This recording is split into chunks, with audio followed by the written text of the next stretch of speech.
You're listening to the Telltale Channel. Don't forget to check me out on all social media: Patreon, Twitter, Teespring, and Etsy. All links can be found in the description or on my website, telltaleatheist.com. In this podcast, we're going to talk about comedian Jim Breuer doing a comedy routine at a conspiracy convention. It got bizarre.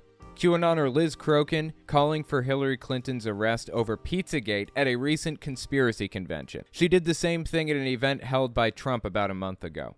Anti-vaxxers fabricating an excuse for why people aren't suddenly dying like was claimed by them years ago. We also take voicemails. If you want to leave a voicemail, the number is 1-800-701-8573. It looks like our nation is going down. Seems like the media has won. The churches have been complicit. This is Greg Locke literally crying because he believes that the media won and that churches comply. I don't even know what that means. The dude is like the embodiment of a persecution complex. He is obsessed with the idea that he and everybody around him are deeply persecuted. It's ridiculous, dude. Oh my God. So he held this event at his church called Reawaken America, the Reawaken America Tour. I actually talked about it a lot this week, so if you just kind of scroll back for this previous week of videos, you'll see a few different people who appeared there. Real nutter butters, all of them, including Greg himself. But he brought up some interesting subjects that I wanted to talk about. So continue listening to what he had to say in this ridiculous persecution complex-laden speech that he gave, where he's literally crying because he thinks he's being persecuted when he's not. Our world's been engulfed with depravity, lies, every form of debauchery. You mean people making their own free choice as free agents? The horror, right? I thought he's a Republican, and Republicans purport to be in favor of freedom. Small government, more freedom, right? What happened to freedom? Freedom's not for the sheeple. What happened to all that? Suddenly, he doesn't care about freedom. He cares about forcing other people to live exactly the way he wants them to. Isn't that funny how that works? Every form of debauchery has been unleashed on this nation and on this world. And on your mom. We see the whole reset coming. We see the beast system being set up before our very eyes, and the church has been complicit with it. Okay, now what he just said right there, the whole reset, is relevant. You can see it in the background here a little bit, right? Let's see if I can get the camera to move. The Great Reawakening is kind of a QAnon slogan, the Great Awakening. It means everybody's going to turn to QAnon, basically. And the Great Reset, as you can see like on the right side here a little bit, is a reference to a conspiracy theory that is one of the more confusing ones out there. It's almost meaningless. Almost meaningless. But here, I actually kind of did a breakdown where I talked about it in this article the other day. Let me just give you this explanation in the form of a clip. Let's just read through. This is a BBC article on what the Great Reset is.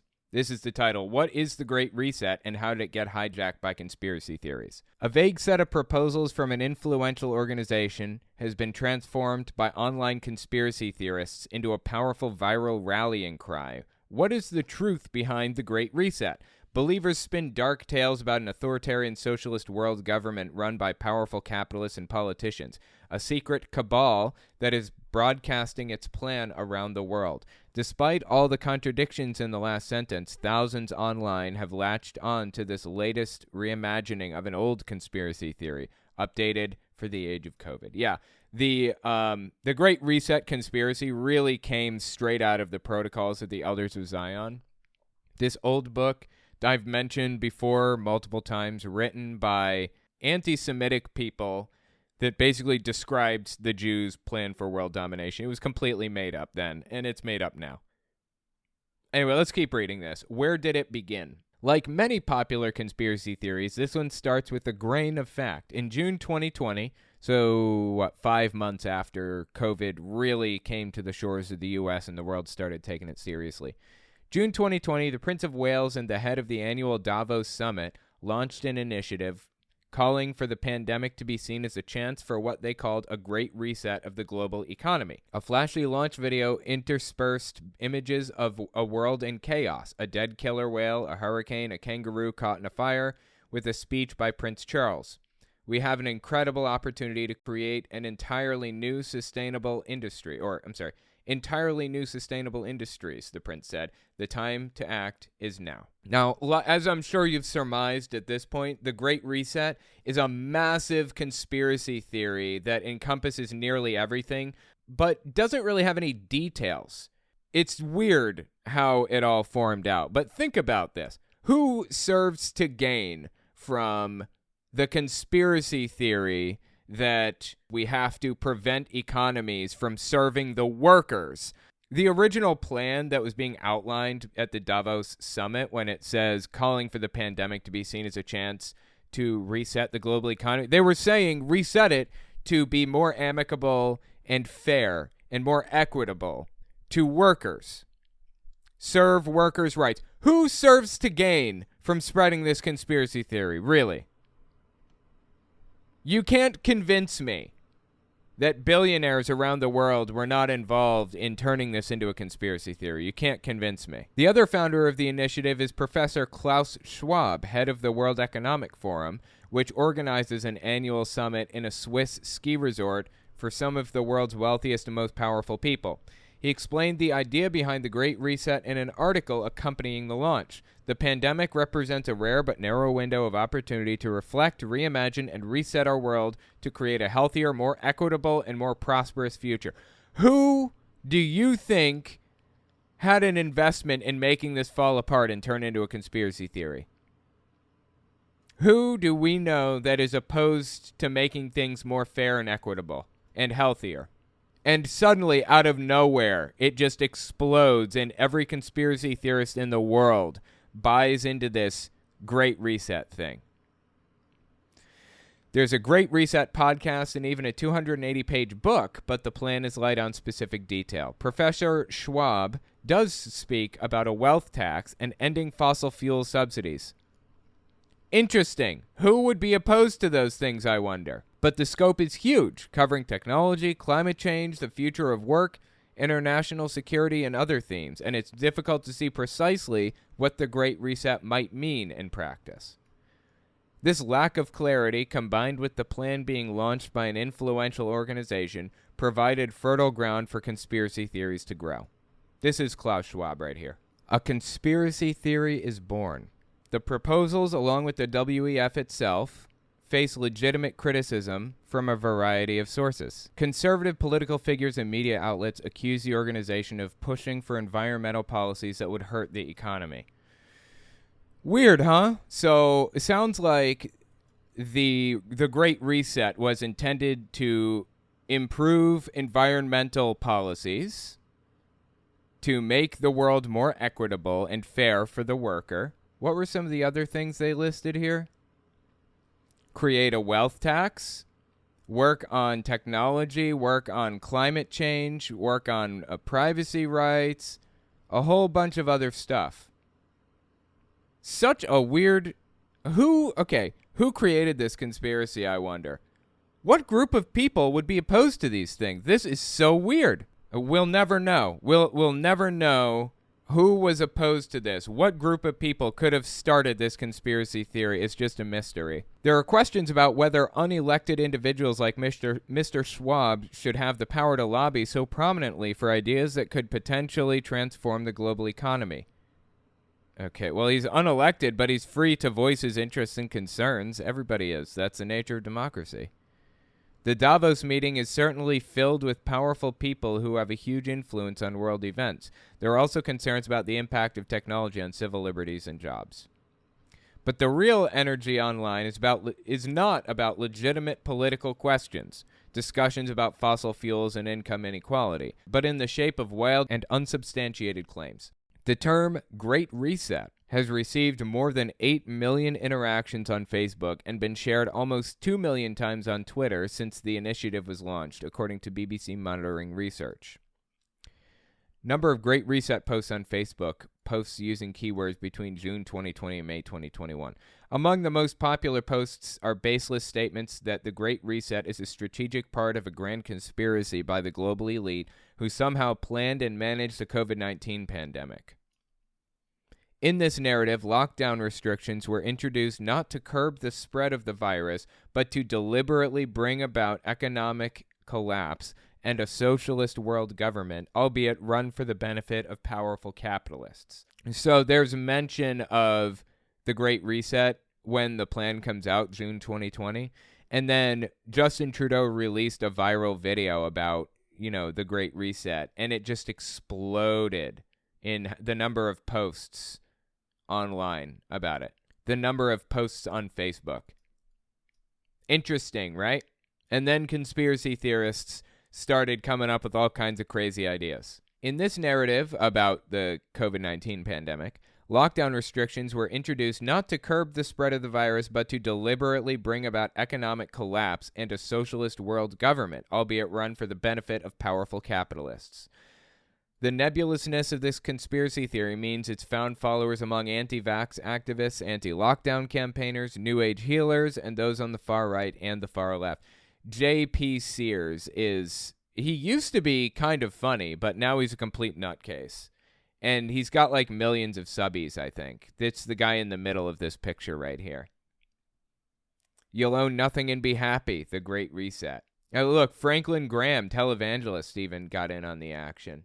How did it go viral? These conspiracy theories began circulating online around June 2020, but only gained significant traction later in the year. On November 15th, the phrase started trending on Twitter when a video went viral showing Canadian Prime Minister Justin Trudeau at a UN meeting in September, saying the pandemic provided an opportunity for a reset. It's unclear whether he's referring to the WEF plan. But some claimed his speech was proof that global leaders were using the pandemic as a pretext to introduce a range of socialist and environmental policies. Thousands of Trump supporters boosted this idea. They claimed that a victory for Mr. Trump in November's election was the only chance to thwart the so-called secret plot. They called it Agenda 2022, I think. Agenda 2022 or Agenda 2020, something like that. And the idea was they wanted to have... Or maybe it was Agenda 2023. I don't remember now. The idea was that they wanted to have the Great Reset fully implemented and a one world government implemented by 2023. But no, it was 2020. And Trump getting elected in 2016 thwarted that plan and pushed it off. And now it's Agenda 2030. It just completely made up, all of it. It's all entirely fabricated out of the ether. So that is the Great Reset. I hear you asking... But what is it? And the answer is nobody knows. I still don't know what it is. Nonsense, that's what. It incorporates every conspiracy theory known to man. Lizard people and socialism and one world government, all of it. It's insane. So, yeah, it was picked up by QAnon and basically everybody out. Every conspiracy theory of every variety. QAnoners, anti-vaxxers, anti-lockdown campaigners, New Age healers, people on the far right, people on the far left. Like, it's just widespread is the point. Here are some other points that have kind of been worked into the conspiracy. The pandemic was created by the elites. Microchips will be injected into people that alter people's DNA and act as, like, your credit card. And a whole bunch of other stuff. So... yeah, it borrows ideas from like a ton of conspiracy theories from the 18th and 19th centuries. It's just nuts, dude. It's just nuts, all of it. Thanks, past me. So anyways, that's what the Great Reset is. And that's why it's so deeply ridiculous that this guy is like talking about it, claiming that the Great Reset is upon us and all of this garbage. Like, oh my God, dude. This conspiracy conference was absolutely unhinged from reality. This is one of the more tame speeches from this conference, too. There's another woman there named Liz Crokin who just went on and on and on about Pizzagate and Hillary Clinton trying to take kids and drink their blood and all kinds of nonsense, dude. Oh, my God. Let me just play like a short section from this. I just want to catch one of the craziest things she said. Enforcement, FBI, the Department of Justice, that they look into Hillary Clinton and crimes against children. But it's not going to happen unless we demand it. So it's just not going to happen, dude. It's all made up. I encourage you all to get involved, speak up. Because these nutcase extremists that appeared at this conference aren't already speaking up and getting involved and trying to convince everybody that, like, QAnon is real and stuff, right? Expose this stuff. Talk about that laptop. Talk about Anthony Weiner's laptop. Just, oh my God, dude, it gets absolutely unhinged from reality. So anyways, yeah, that's what was happening at Greg Locke's church this past weekend. Really, really interesting to hear him just open up and tell us what he really believes. Sometimes he's kind of veiled about his political beliefs. Like, sometimes you gotta kind of coax it out of him. And he doesn't really like to drop names very often anymore. He used to do that constantly. But now he almost never talks about Donald Trump, really. It's weird. Okay, let's just keep listening to Locke talk about his persecution complex again. We see the whole reset coming. We see the beast system being set up before our very eyes, and the church has been complicit with it. The murder, the demise, the ungodliness, the spiritual warfare has literally engulfed the world. Yeah, so anyway, his speech was absolutely bizarre and unhinged and confusing as hell, and it was just full of, like, persecution complex, like, nonstop. So anyways, I want to listen to a voicemail I got from somebody the other day. Check this out. Hey, Owen, this is Jasper from Mass again. Unfortunately, I go to the gym, and they do have Fox News on one of the TVs. They have Fox News on a TV at the gym. Wow, that sucks. And I noticed something very peculiar for you to review. I don't know if you'll be able to access it, but I don't know if you're aware of the new commercial for Turning Point USA about the Great Reset. I just wanted to see you maybe review that because it's definitely very questionable, to say the least. I enjoy your show. Thank you so much. Yeah, I appreciate the phone call. It's really interesting. I did see the Turning Points USA video about the Great Reset, and Charlie Kirk was, like, endorsing the Great Reset or whatever and saying it's evil and blah, blah, blah. I don't want to watch the video because I heard background music in it, and I worry that he may have inserted that intentionally to prevent other people from using it and criticizing it. You know, Fox News tends to do that. But I at least give you a rundown about what the Great Reset is in case you were unfamiliar. In Charlie Kirk's case, the founder of Turning Points USA, I believe, I think the whole goal behind, talking about the Great Reset in his case was to try to sell his book. I think the whole thing was to try to get people whipped into a blood frenzy, convince them that he's on their side and that he is opposed to the World Economic Forum and, Klaus Schwab, is that who it is? Klaus Schwab, and all of those other people. It was just virtue signaling garbage intended to help him sell his book. That seems like what it was. But anyway, yeah, thank you so much for the voicemail. Just bizarre, man. Hey, this is Ellie from California again. I was wondering if you heard about Pope Francis saying that homosexuality is not a crime. Like, he says it's a sin, but it's not a crime. And I can only imagine that televangelists are crying in their beds over this information. Okay, have a good day. Yeah, that was actually pretty interesting. I appreciate the voicemail on that, bringing that to my attention. I looked into it, and sure enough, here's an article on it. The AP interview, Pope says homosexuality is not a crime. Of course it's not a crime, but it's moving Catholicism a little bit more to being accepting and more progressive than it was before. Boy, I know a lot of people who aren't happy about that right now. Some bishops out there, like, God, what's his name? I don't even remember his name now. There's some bishop out there that's a complete nutter butter over, gay people. It's just ridiculous. Anyway, let's just kind of skim through the article here. Pope Francis criticized laws that criminalize homosexuality as unjust, saying God loves all his children, just as they are, and called on Catholic bishops who support the laws to welcome LGBTQ people into the church. That's a pretty big deal. This is from January 25th, by the way, 2023. It's a really big deal. He is supposed to be like God's avatar on earth. He's speaking for God. The fact that a pope is coming out and saying this is big. And I find it kind of interesting that he waited for Pope Benedict to kick the bucket before he brought this up, not for nothing. Being homosexual isn't a crime, Francis said during an exclusive interview Tuesday with the Associated Press.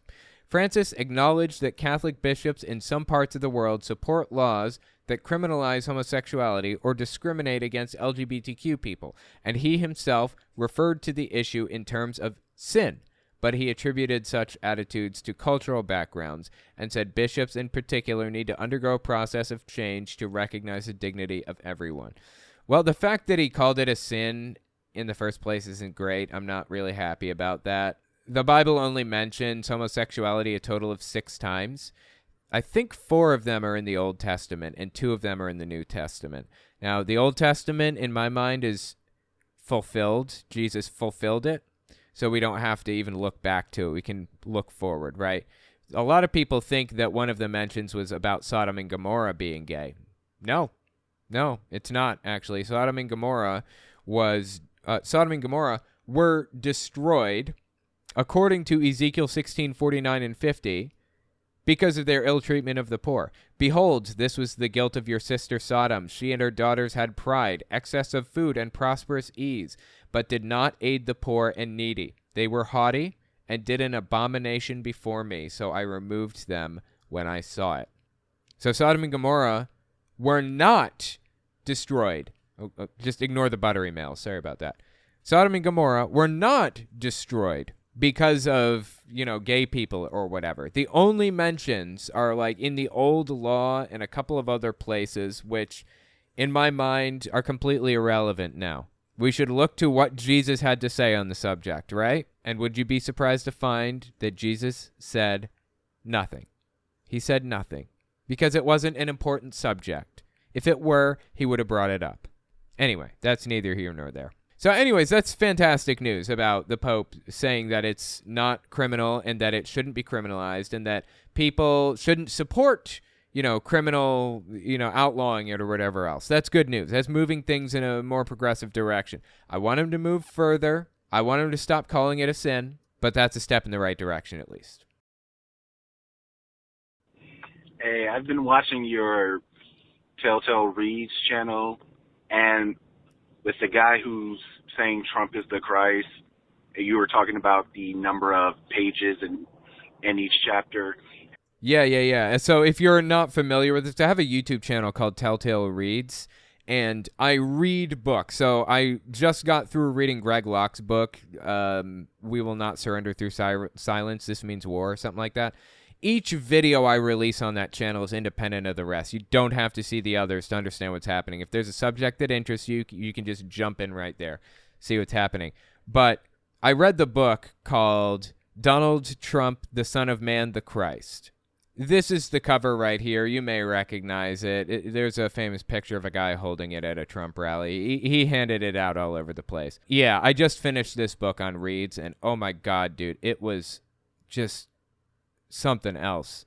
It was a struggle making it through because it's such a confusing train wreck. It's like getting a glimpse into the guy's head, and I did not like what I saw. It was just disturbing and weird and confusing as hell. But anyways, yeah. One thing I mentioned while reading it that this caller is bringing up is the fact that the chapters start out normal lengths, right? We're talking like 7, 8 pages, 1, 2, 3, 4, 5, 6, 7. Yeah, and then the next chapter. They're normal lengths by and large, but by the time you get to the end, like chapter 26, it's like 4 pages, and then 3 pages, and then 2 pages, and 1 page. They start out normal lengths, and then they end up like being really, really, really short for no reason, seemingly. So, yeah, let's continue listening to the caller. Chapter, have you tried their fake gematria, taking how many pages in each chapter and doing them with that ABC 1, 2, 3 and see if it spells anything? That's a good question. Thank you.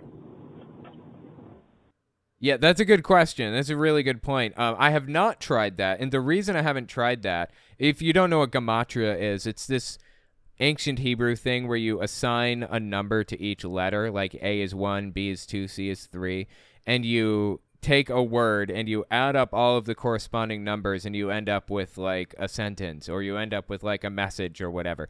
It used to be used in Judaism as like a kind of like a Sudoku. It's just a cute little puzzle you give to like bar mitzvah boys with like a moral message on one side and a number on the other or whatever. It's not that big of a deal, but Trump supporters and QAnoners particularly have gone completely off the rails with gematria. They think that there are secret messages hidden in everything. They're scanning the Bible, counting the number of verses between each book and adding this up and coming up with sentences that mean this and that and blah, blah, blah. It's just crazy, dude. So the question was, have I taken the number of pages in each chapter of this book and kind of converted them to a sentence or something? I have not. And the reason is because I'm using Amazon Cloud Reader and it changes the size of the pages. I have no idea how many pages are actually on each chapter. So someone's going to have to get the physical book and do the gematria for me and let me know. If you have the book, then count the pages in the chapters and do the gematria. Let me know what you come up with. I'm 100% sure that this guy inserted a secret message in his book somewhere, because that's what the whole premise of the book was, that there's a secret message hidden in the Bible that he discovered and he has to reveal to you. That's basically all he talks about for like multiple chapters. In between him plagiarizing Wikipedia, that's all he talks about. So yeah, I'm very sure he hid a message in there. I just don't know what it is. But yeah, thank you so much for the voicemail. It was pretty interesting. Maybe take the 33rd word from each chapter, then make a sentence out of it and see what it says. Oh God, there's such a vast combination of possible things that he did to insert a secret message. It's possible that even with a group of like 1,000 people trying to figure out what the message is, they never would, because there are so many weird little things he could have done. The most likely is he probably did exactly what the caller said, which is, took the numbers of pages, or hell, maybe the numbers of words in each chapter. I don't know. Or numbers of sentences in each chapter. Who fucking knows? There are a billion possibilities. And he used that as the basis for this secret code to give us a message. And what's the message? It can't mean that much that you'd spend more than 5 minutes thinking about it. What could it possibly be? Trump is God? I mean, that was the point of the whole book. You don't need to put it in a secret message to say that. Just say it, right? The hidden message in his book is by glory. By glory, I mean dick. Yeah, probably. Oh, yeah. Again, that's something that he straight up said. He just came out and said that, dude. He said God means dick when he says the word glory in the Bible. Dead serious. You guys just have to read that book for real. It's nuts.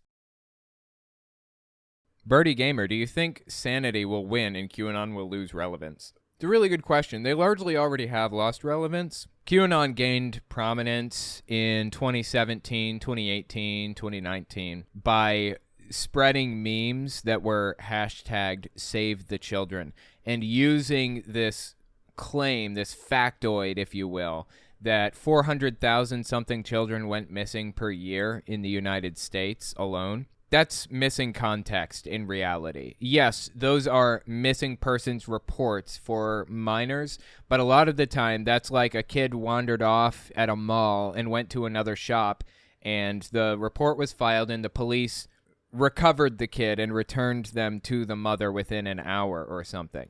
These are not children that just disappear into the ether entirely, who are captured by Hillary Clinton, brought to a facility where they can be drained of their blood, every week or month or year or whatever else. That's really what they're trying to communicate. QAnon used that hashtag to popularize this claim that 400,000 went missing every year in an attempt to justify the belief that 400,000 children were sold into slavery per year in the United States. Over a 20-year period, that'd be 10 million kids. That's absurd on every level. That's nuts. No reason to believe any of that stuff.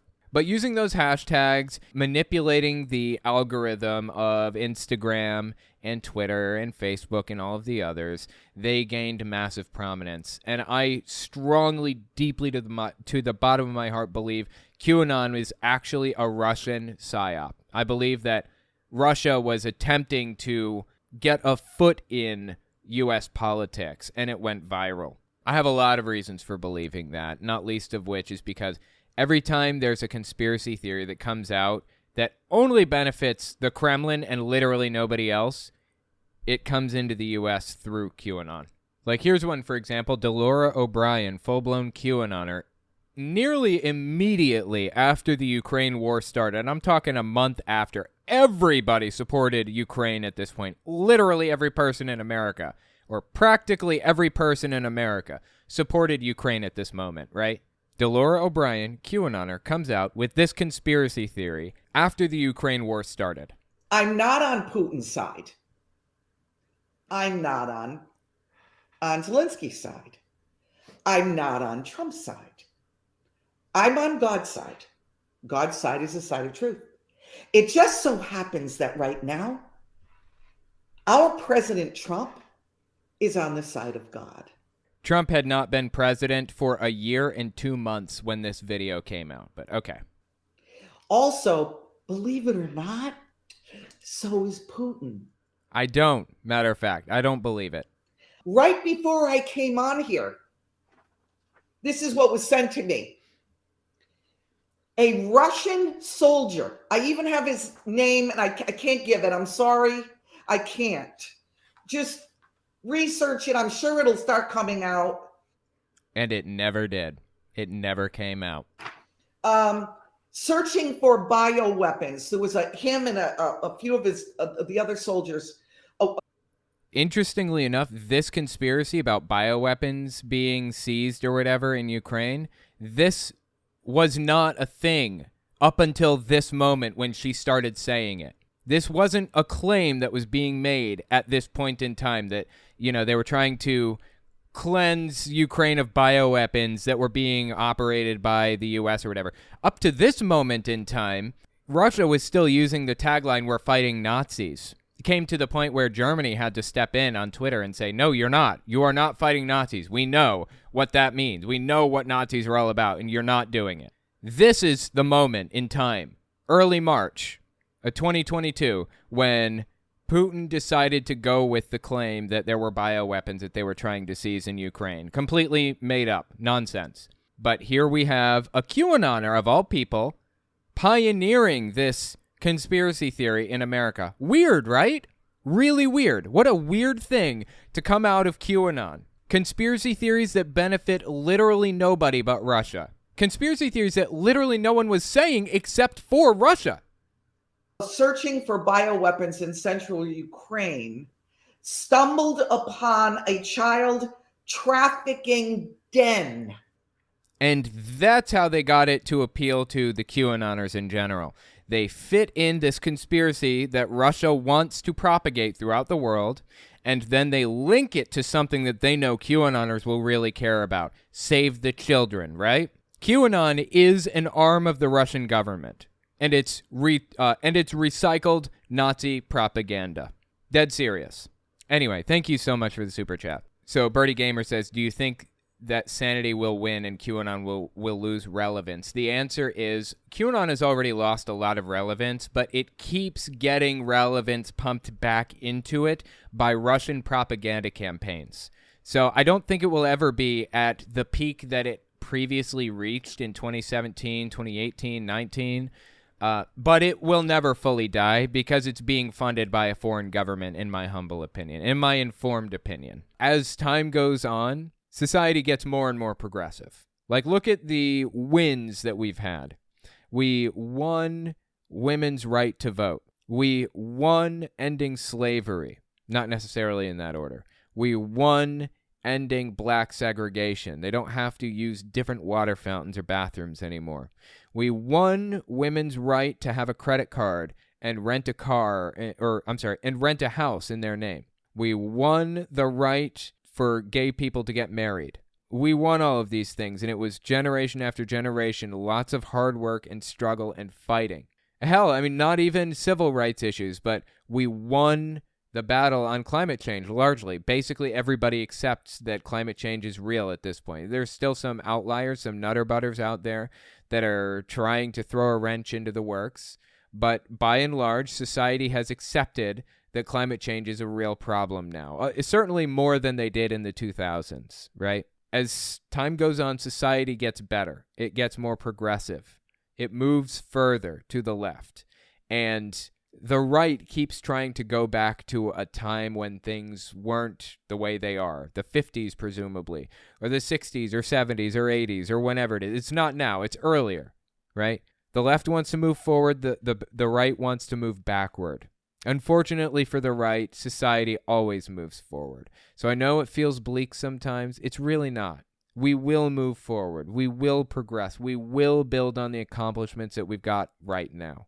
We might take 2, 3, 4 steps backward, but we will absolutely take 10 steps forward again. Just give it some time. Don't stress. Do your best. Don't worry about the rest. I didn't mean for all of that to rhyme, just the last 2 sentences. Anyways, yeah, just keep pushing through. Things will get better. Hey, Owen, I have a question. Do you think Greg Locke is evil or ignorant? Birdie Gamer. Thanks for the super chat. A little bit of both, but mostly ignorant. I think he's mostly ignorant. I think he's a true believer. But I think he also cynically uses people to get what he wants, and he most definitely lies. Flat out, blatantly lies about things from time to time. I was watching a video from Greg Locke forever ago, months ago at this point, and he was up here reading a supposed quote-unquote threatening email he received from some local Freemasons.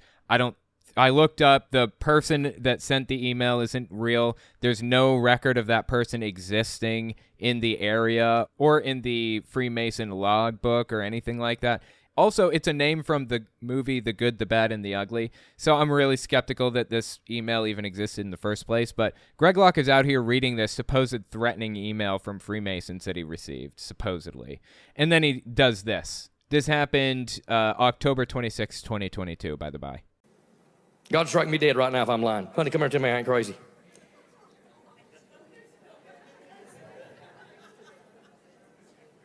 I'm telling you, God's untrue. God strike me dead right now if I'm exasperating the truth. I'm reading the email, and it is gone. I'm talking about right now. And I want to read the whole thing because I'm piss poor mad about it. Yeah, I said piss. I'm real mad about it now. That thing better jump back up here in a few minutes, and me and the Mason Lodge going to have a time, praise God. It's a long video, but he later goes on to claim that the Freemasons logged into his phone and deleted the email while he was reading it. It just complete nonsense. That's not how email works. That's not how technology works. As a software engineer for 6 years, I know how this industry works. He's full of it. So in some cases, I think he's lying. Blatantly, flat out, bald-faced, lying. And I think he knows that he's doing that. But on the other hand, I think he believes his own nonsense. So I think that the lying is in an effort to convince others. It's called an ends justify the means mentality, and it's ultimately justified through theocratic warfare. You are allowed to do literally anything. Any action's justified to accomplish your goal of bringing people to God, even if it includes lying, stealing, manipulating, cheating, whatever. Next, we're going to talk about comedian Jim Breuer doing a comedy routine at a conspiracy convention. It got bizarre. Give us 30 seconds, and we'll be right back. You're listening to the Telltale Channel. If you like what I do and you want to see me continue to do it, check out my Patreon. You can also check out my Telltale Unfiltered channel, Twitter, and Teespring. All links can be found in the description.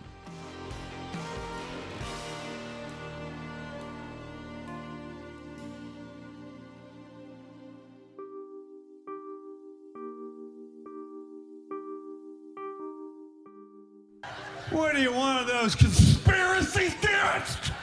This is Jim Breuer. If you're unfamiliar, he's actually a pretty good stand-up comedian, in my opinion. Well, he's been going to this far-right nutcase conspiracy convention for a while. This is not his first one that he did. And he's been, spreading ridiculous conspiracy theories and misinformation for years. This is the last time I talked about him was when he went to this convention. This is mid-December 2021. I'll be willing to bet if you follow politics to any degree, you probably remember this video from a couple years ago. You know what a cockatoo is? A cockatoo.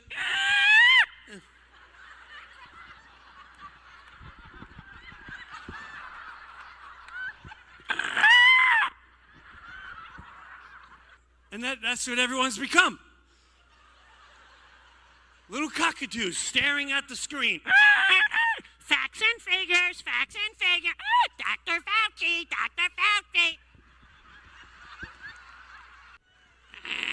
Trust the science, trust the science. So obviously, the whole point behind his set back in 2021 was to make fun of people who trusted the science and were worried about COVID and were trying to be careful, right? And obviously, his latest set that he did at this same conspiracy convention, Reawaken America, is the same. He's just making fun of people who care, who want to be careful, wear masks every now and then, and do their best not to spread COVID to other people. What are you, one of those conspiracy theorists? So anyway, we're going to watch the rest of this clip like in its entirety in a second, but I just want to point something interesting out. Last time I talked about Jim Brewer, he saw it and responded to me. Now, Jim, I got to say, if you're watching this, I love you, man. Really, I do. You're a fantastic comedian. You're really funny, really funny. I really like your stuff. But when you spread disinformation and conspiracy theories, I can't let it go, okay? I just want to show you what Jim Brewer had to say about me last time. Just kind of get an idea of the tone here. So check this out. March 4th, 2022. Listen to what he had to say. This is on his YouTube channel, verified by YouTube and everything. And not just his YouTube channel. This is like a podcast that he does. Bruniverse, the Bruniverse. This is, I started watching the first couple minutes of this, and I was like, this guy's boring me to death. I don't know what he's looking at. And then Well, that's not very nice. I thought you're pretty interesting, Jim. And then all I heard is him trying to lump me in. He said QAnon, and I was like, all right, you know what? Let's get this guy, this banana, and let's get him. And I say banana from love because apparently he doesn't like if you say certain words. I don't know what he's talking about. I try not to insult people personally. That's my rule. I don't like insulting people from a public platform. But banana works, I suppose. I'm okay with that. For what it's worth, I actually watched Jim Brewer when I was younger. I was a kid. I was 13 years old maybe. And I was a Jehovah's Witness, wasn't allowed to associate with other people, wasn't allowed to be friends with outsiders, and it did an just untold amount of damage to my psyche, being completely isolated from society like that. I would sit inside all day, every day, because I was homeschooled too, not just not allowed to have outsiders as friends, but I was homeschooled, and I would sit there and literally watch live news coverage just to have some connection with the outside world, because I knew what I was seeing on the TV at that moment was happening somewhere else. The words that were coming out of this person's mouth that I was looking at on TV was actually saying it in that moment. And that's about the most connection to the outside world that I had for years. Well, during that time, I watched a lot of Jim Brewer. I watched all of his stand-up specials. I watched a lot of comedians like him. So, you know, Jim Brewer, he holds a special place in my heart, really. And I'm disappointed to find that he went down this extremist, radical path that is completely out of touch with reality. And now he seems to be in good faith. It appears as though he's operating in good faith and recognizes that I'm operating in good faith too. So I hope he sees this video and takes it to heart. I'm not holding my breath. But keep listening to what he had to say about me here. I don't know. Whatever it is. I haven't seen all of it. So I'd rather it be raw and have a natural reaction to what I'm going to see and hear and start taking it from there. And then, do people know who he is? Is it one of those? I mean, he's got like 60-something thousand subscribers on YouTube. I mean, I actually had 300,000 at the time on my main channel. They were looking at my Fireside chat channel, which is now up to 82,000. So I guess a year ago I was at 60,000. Now I'm at 82,000. Anyway, my main channel has 350 or 400,000, somewhere in that vicinity. So for what it's worth. Okay, that's a lot. I guess. I don't know. Yeah. Okay. So he's like, no God, and if you believe in God, you know what? We're not going to judge. We'll just see what he has to say. Then you started doing that tour, the Reawaken America tour, and that's when you went full blown. I did two spots on that tour, right? All right, let's see, and then we'll take it from there. You guys know Jim Brewer, right? Yeah, it's super weird to hear yourself talk like that out of nowhere. So anyway, wow, I look so young there. Anyways, so that's Jim Brewer, and that was his reaction to me covering him the last time. Now, he actually contacted me and asked me if I wanted to debate him, and I think it would be fine. I think that he was operating in good faith, and I'm certainly operating in good faith, so I think the debate would have gone fine, but I'm just not a good debater, honestly. Hell, maybe I am a good debater. I've just never done it in a professional setting. I don't like to debate. I feel like it's a charisma contest. I prefer to have a conversation and talk through things, rather than debate. So that's neither here nor there. The point is, Jim Brewer is back at it. He decided to go back out here and spread this stuff once again. So listen to this clip. This is just a short minute and a half piece from his recent set at the Reawaken America tour. Once again, late January 2023. Check it out. I still have my in-laws. My in-laws are like, we gotta get our flu shot, then a booster, then another booster. So, people are starting to die. Where'd you hear that? That's a fair question. Where did you hear that? Is there any evidence of this? This is how a conspiracy mindset works, okay? There is no evidence of people suddenly dying. Okay, there's this conspiracy video that came out not too long ago. I think it's called Suddenly Died or something like that. And it tries to make the case for the idea that people are just dropping dead out of nowhere, when that's just not happening. There is no evidence for it. And how do they answer to the fact that there is no evidence for it? It's a cover-up. This is a conspiracy mindset. Everything contributes to your belief in this conspiracy. If there is evidence, well, there you go. It proves it right there. If there's no evidence at all, they're trying to cover it up. If there is actually evidence contrary to disprove the conspiracy, well, they're framing people. They're setting it up to make it look like it's not true when it really is. Literally everything contributes to the belief, whether there's evidence or not. That's the problem here. People are not suddenly dying. But you know what? May 2021, TikTok videos like this were all over the place. Caption says, "My dad trying to buy me off from getting the vaccine." I don't want money, though. I know you don't, but I don't know what else to do. You didn't do this to Michael and Kelsey. They already got it. Don't you think I know that? Don't you think I know that? Why do you think I'm fucking crazy? Your mother got it. Why do you think I'm fucking crazy? My family is gone. My family is gone. By the end of this flu season, most of you will be dead. What the fuck do you expect me to be? Okay. He believed that by the end of the flu season, 2021, 2 years ago, most of them would be dead. When that didn't happen, they had to make up conspiracy theories to explain why that didn't happen. That's why the video Suddenly Died came out. It's all conspiracy. Look, Jim, you want me to believe you. I'm willing to. Really. I'm willing to believe literally anything that you have to tell me. I just need solid statistics. I need something to go off of. And right now, I've got nothing.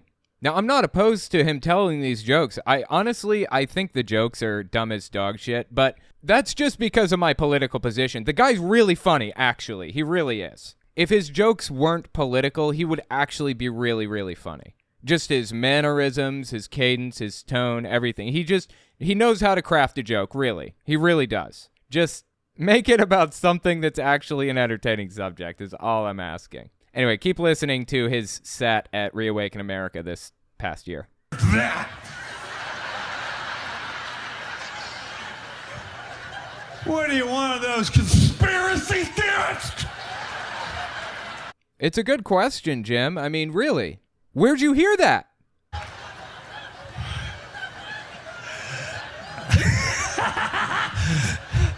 What are you, a cult member? Again, it's a fair question. You know, I'm being dead serious. The beliefs that he has espoused up to this point, I'm talking Jim Brewer, are the same beliefs that I see coming from cult members every single day. I'll get to those in a minute, but let's finish this set first. Extremist, one of them?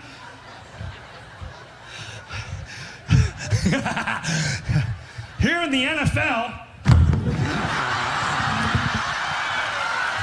It's a Damar Hamlin joke, if you're unfamiliar, because you're watching 5 years in the future or something. There's I think a 24-year-old kid who's in the NFL, and he's playing football, and he gets hit in the chest as he does a tackle, and he fell over and almost died, because if you hit your heart at exactly the right spot, at exactly the right moment when it's about to beat, it can stop it from beating and cause a heart attack, basically. And that's what happened. Now, conspiracy theorists, I know Jim doesn't like that word, but that's the appropriate term for it. Conspiracy theorists claimed that it was the vaccine, when we didn't even know if he was vaccinated or not. Okay? We had no idea if Damar Hamlin had received the vaccine in the first place. And they started claiming, when we had a perfectly reasonable explanation, when the doctors were telling us what happened to him, they started claiming that it was the vaccine with zero evidence. In fact, evidence to the contrary. Evidence to disprove what they were saying. And they came out here and claimed it blindly anyways. That is the conspiracy mindset. If there's evidence in favor of it, they believe it. If there's evidence against it, they believe it. If there's no evidence at all, they believe it.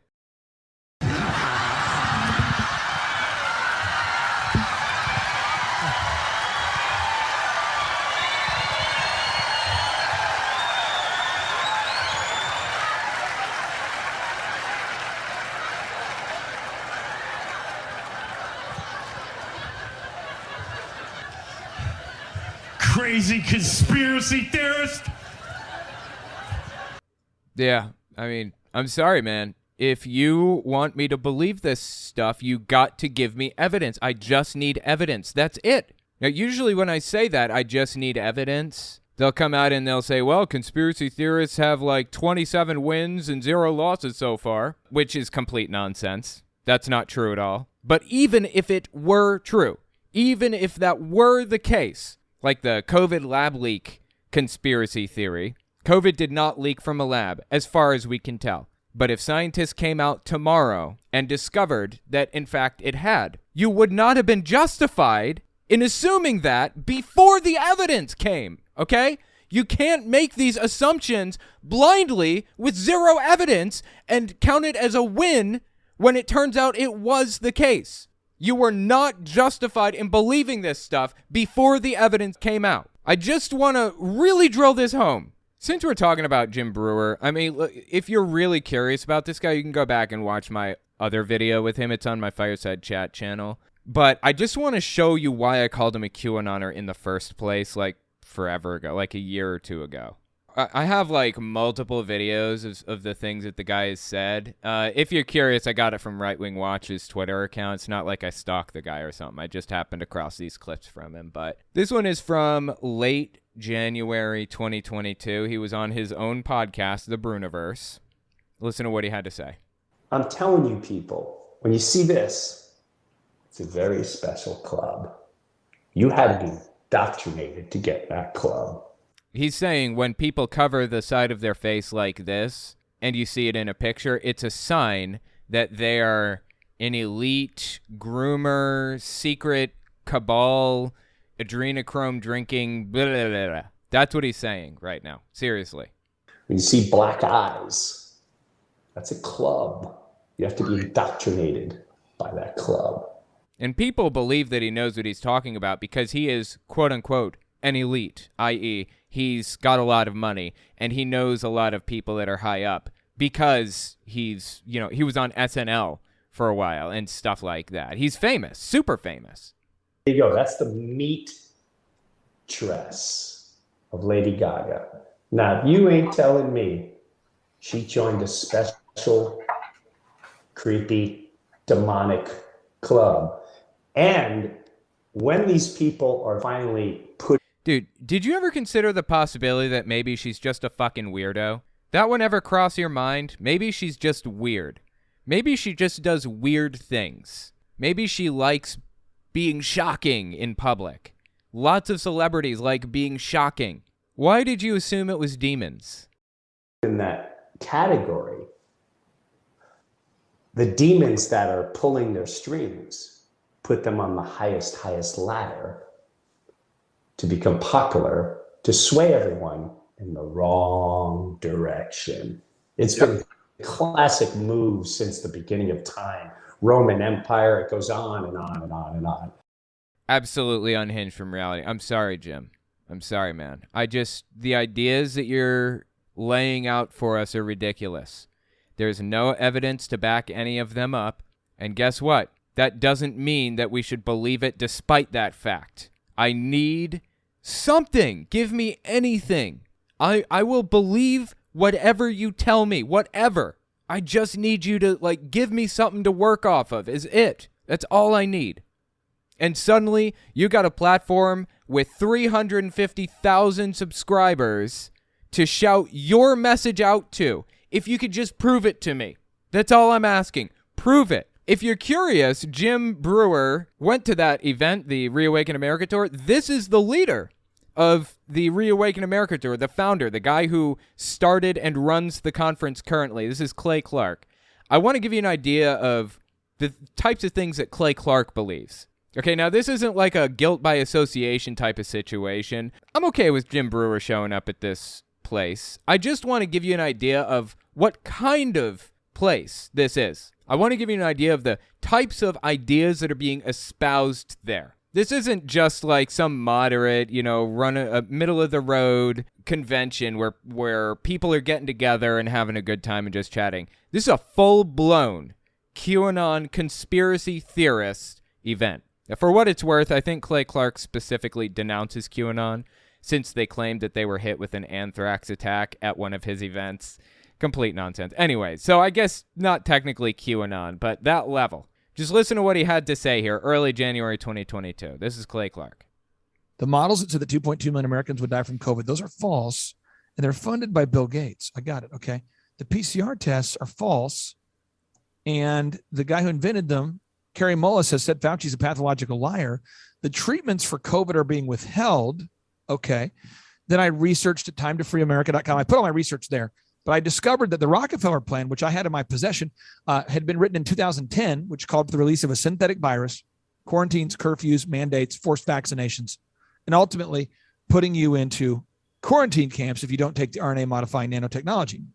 Now, somebody today reached out to me, and they weren't aware of this, and their mind exploded. I talked to them, talked them off the ledge, because I want you to know this proves God is real.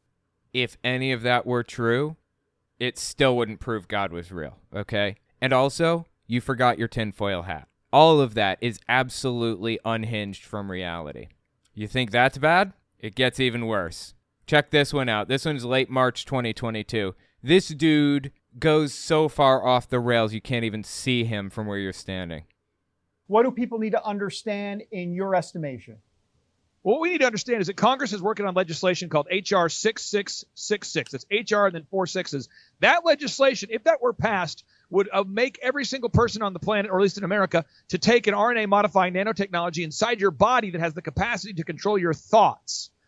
Told you, dude. He needs that tinfoil hat so that they can't control his thoughts. If he just has the tinfoil hat, it will reflect those beams back out so that they can't penetrate his head to get to his thoughts. That's the original purpose of tinfoil hats, by the by, to deflect beams that are trying to steal your thoughts. Seriously. This is full-blown. This is the type of thing I would see from a schizophrenic. No joke. This is the type of thing I expect to see from a schizophrenic person. And this was a year ago. Did this ever happen? Did they ever try to control your thoughts through RNA 666 technology, whatever the hell that means? Did it ever actually happen? Of course not. Every time they make a claim like this, it falls flat, of course, and they have to retroactively go back and correct the claim or change it or modify it a little bit, or double down and claim that it actually did happen when it absolutely didn't. Hell, they based this claim off of zero evidence. Why can't they base the claim that it actually did happen off of zero evidence too? Keep listening. So everybody out there needs to make sure that all of your elected officials need to know, do not let H.R. 6666 pass, and do not take those RNA-modifying nanotechnologies inside your body. If you've already taken the shots inside your body and you have concerns, please go to timetofreeamerica.com and just come out to one of our events, because we have doctors, scientists, and people that know what's going on that are developing therapies and treatments that can help reverse some of the side effects of these quote-unquote gene therapy RNA-modifying nanotechnology vaccines. All right. Disconnected from reality, dude.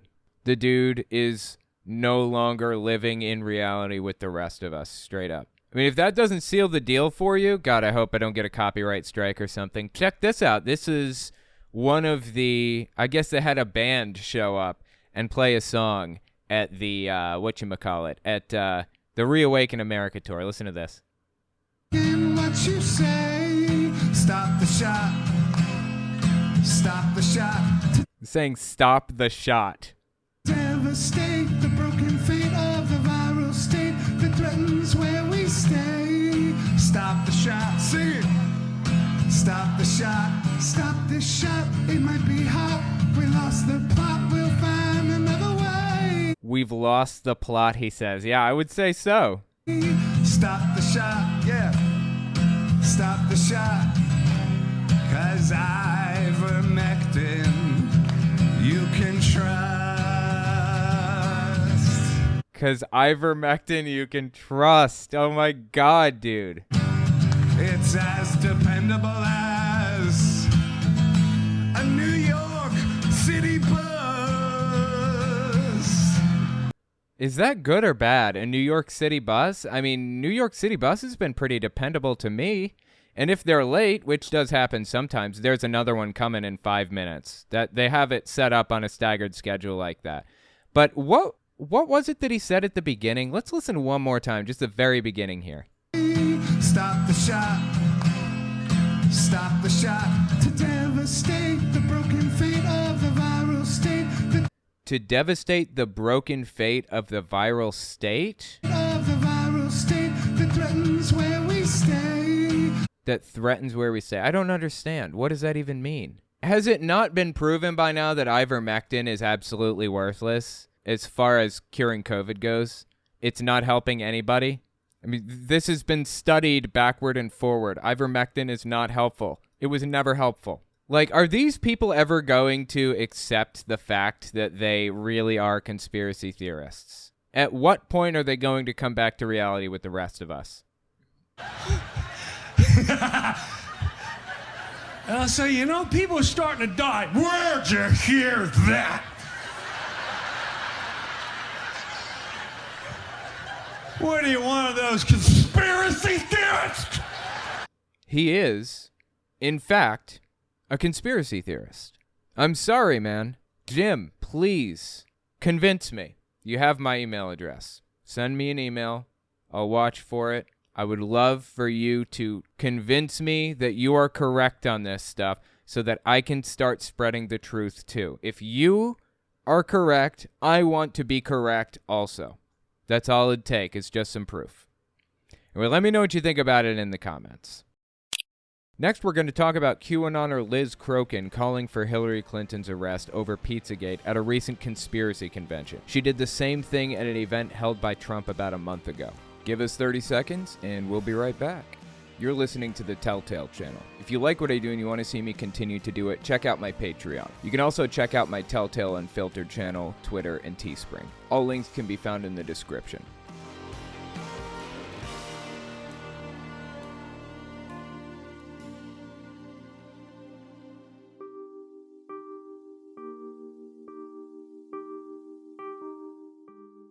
What are they gonna do when they find out that they've been so brainwashed and fooled? I mean, and how humiliating for these people. They're gonna be mortified that they were so fooled and they were so dumb and they were so naive. And that's why we need to have compassion for these people, even though it's going to be tough, because a lot of these people were really awful to us and were really mean to us and mocked us for trying to tell the truth.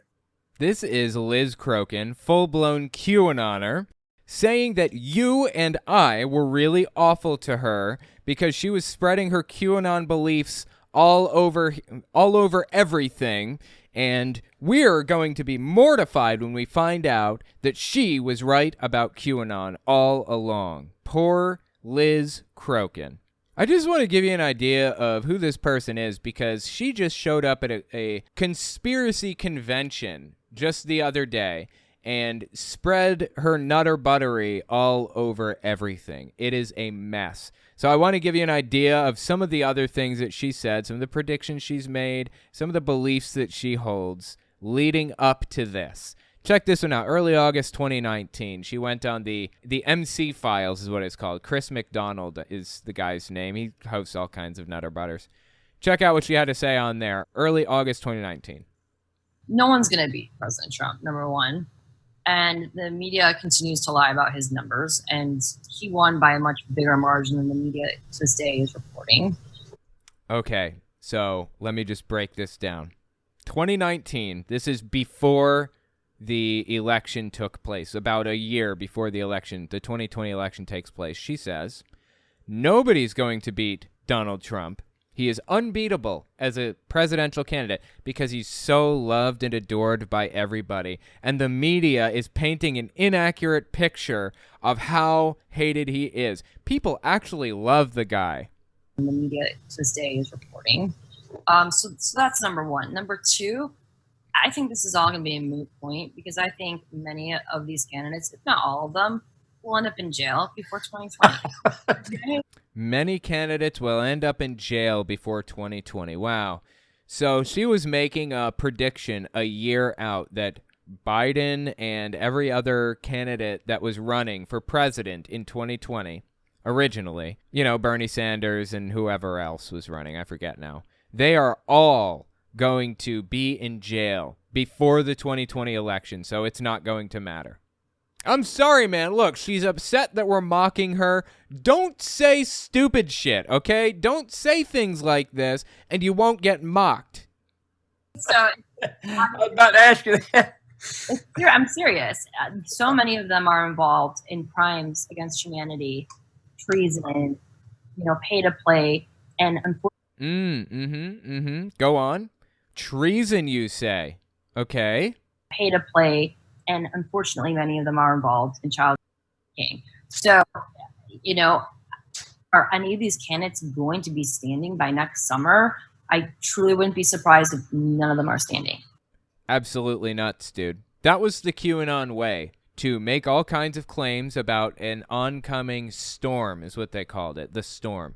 And this storm was supposed to be this big event where the white hat military, as they call it, is going to come in and reveal themselves as the real leaders of the country because, Trump apparently didn't win. Eventually down the line, the white hat military was going to install Trump as the leader, despite the fact that he lost the election. And they're going to set everything right.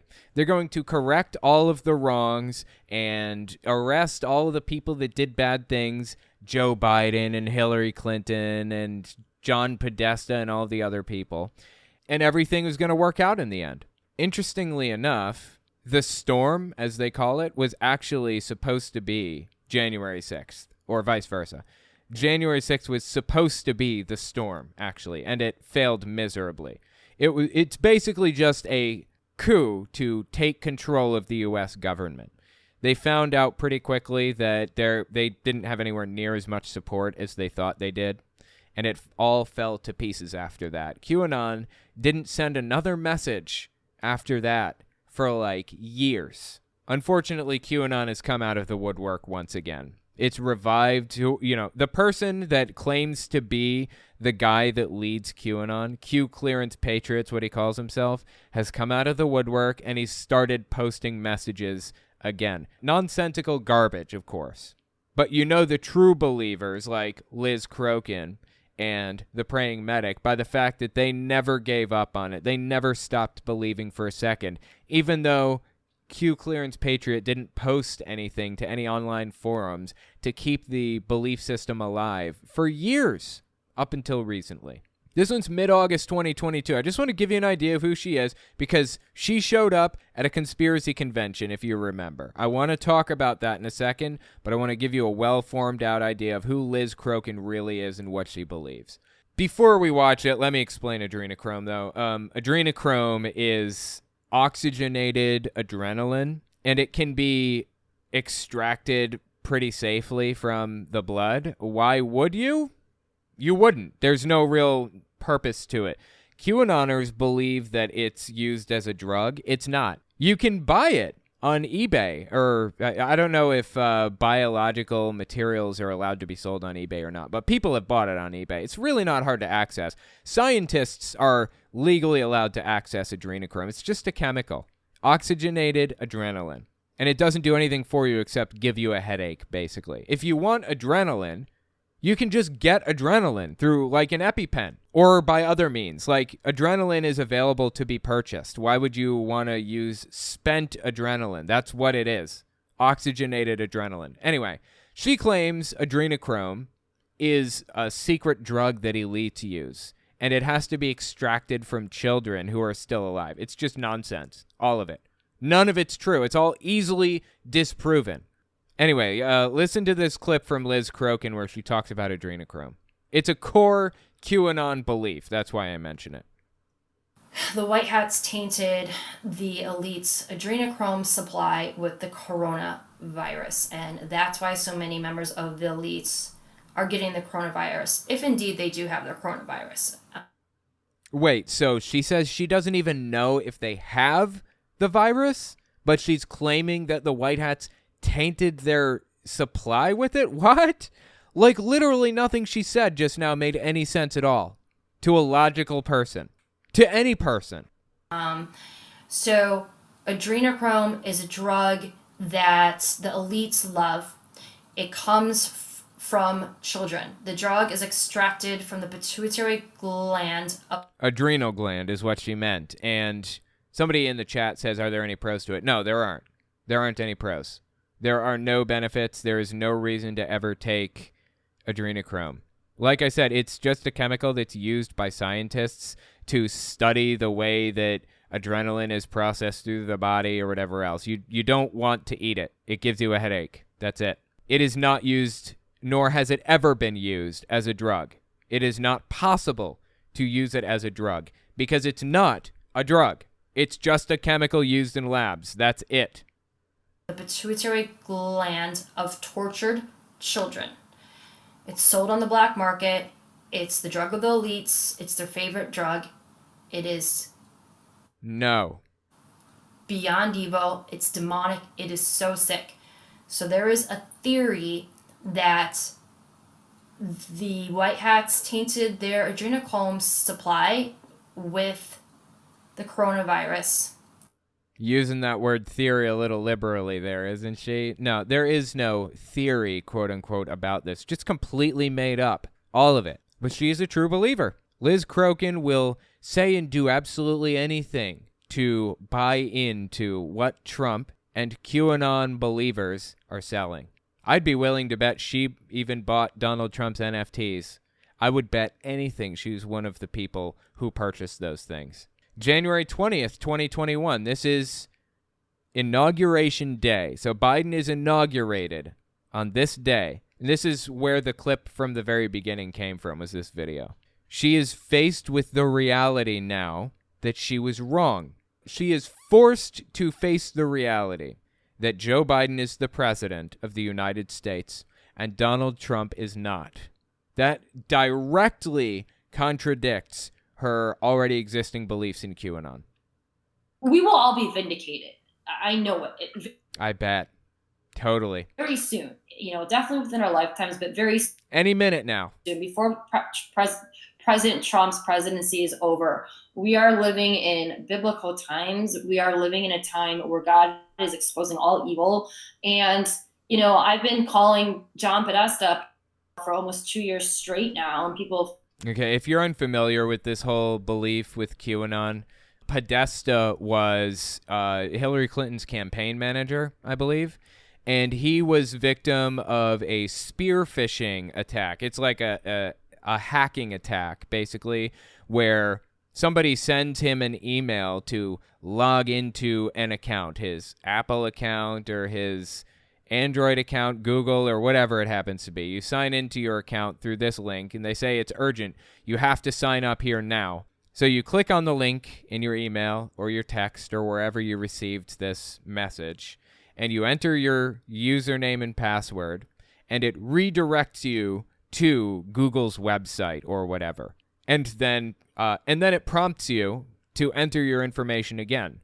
Kind of weird, doesn't really make any sense, but okay, you enter the information again. You're not seeing any evidence of this thing that it was saying you needed to resolve, so you just go on about your day. The website that you clicked originally in the email or the text or whatever was fake. It was modeled to look exactly like Gmail's website or Apple's website or whoever. And when you typed your email and password in, it went to the hacker's database. That is what happened. Russia, this is proven unequivocally, by the by. Russia did a spear phishing attack on Hillary Clinton's campaign manager to get his email address and his password, and they succeeded. So Russia logs in, gets all of his email records, passes them to Julian Assange through WikiLeaks. Julian Assange releases them publicly. That's how all of this came to be. And Hillary's campaign manager's name was, wait for it, Podesta. Was it Anthony Podesta or John Podesta? Let me look. John Podesta was the campaign chairman for the Clinton campaign in 2016. So, yeah, John Podesta. And he has a brother named Anthony Podesta, I think, or a cousin or something. Anyway, so WikiLeaks releases their email addresses, and WikiLeaks releases their emails, and QAnon sifts through the emails that Russia released to WikiLeaks and finds mention of a pizza parlor known as Comet Ping Pong Pizza, I believe. And they made something out of this. Like, they read into this and believed that anytime pizza was mentioned, it was a secret symbol that, like, they were going to be taking these kids and, like, draining adrenochrome out of their bodies or some other complete garbage. Made up from absolutely nothing. All of it. And she bought it. She ate it up hook, line, and sinker and spread it around as much as she possibly could. For years. And she wasn't the only one either. This is like a stochastic event that took place. This wasn't an event where a single person was spreading disinformation about somebody. If that were the case, it would be possible to, like, sue them for defamation or something. But there were like 1 billion people, well, 1 million people maybe, all over the place, spreading these ideas and beliefs and nonsense to everybody around them through, like, Telegram channels and places that aren't monitored, places that you have to have invites to access. But there was like a pipeline to other people that believed similarly, that all this stuff spread through. It was a full-blown stochastic terrorist event. So anyways, keep listening to what she had to say here. Kinds of accusations, but the evidence is so undeniable. I have no problem doing it. And you'll notice he hasn't threatened to sue me, and many people have called him. No one's threatened. He hasn't threatened to sue anyone. I mean, Andrew Breitbart called him a That's probably because they're all judgment proof. He wouldn't get a penny out of them if he won. And even so, defamation is really hard to prove in America. But aside from all of that, saying anything about it at all would probably be a mistake for your public image. Like, a lot of this stuff is being spread through these weird little insular circles that exist in the dark web where no one else really has access but these weird little nutcases. And you suing them would make it all public record and blow it out of the water. The press would get a hold of it and they'd spread it all over the place. The best idea is to let it sit in these insular little circles and stew and try to deal with it from a stochastic perspective. But all that being said, the fact that somebody is not suing somebody else is not evidence that something is true. That's ridiculous.